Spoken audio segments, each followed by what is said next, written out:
Good morning, কেমন আছো সবাই? আশা করি সবাই খুব ভালো আছে। আর শীতের সকালটা দেখো, বাইরে দেখতে খুব সুন্দর। তো কিন্তু আর আমাকে দাঁড়িয়ে দেখলে হবে না, এবার আমাকে ব্রেকফাস্ট বানাতে হবে। তো এটা একটা ভেজিটেবল স্যান্ডউইচ। এর মধ্যে দই, পনির, সুজি দিয়ে একসাথে ব্লেন্ড করে নিতে হবে। তারপর এর মধ্যে ক্যাপসিকাম, গাজর, বিনস দিয়ে এটাকে চপ করে নিয়ে ব্যাস ওই ব্লেন্ড করা মিক্সচারটা আর এটা দিয়ে পুরো সবজিটা দিয়ে ভালো করে মিশিয়ে নিয়ে তার মধ্যে chaat masala, oregano, chilli flakes, নুন, ধনেপাতা ব্যাস মিশিয়ে নাও।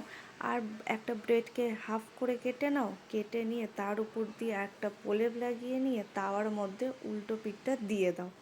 তো এই দিকটা ভালো করে যখন সেঁকা হয়ে যাবে তখন আবার এটাকে উল্টিয়ে নিতে হবে, কিন্তু তার উপরে আবার একটা কোটিং করতে হবে। তো ব্যাস দেখো, এবার উল্টিয়ে নেব। আমার ওই দিকটা হয়ে গেছে সুন্দর করে। তো আর কিছুই না, এরপর সসের সাথে ভালো করে সার্ভ করে দাও। গরম গরম খেয়ে নেবে আর বাচ্চাদের স্কুলের টিফিনে পাঠিয়ে দাও। ব্যাস। তো এবার আমার ছেলেকে আমি স্কুলের বাসে তুলতে যাব। তো চলো, আজকের মতন ভিডিওটা এইটুকু। পরে আবার কথা হবে। বাই।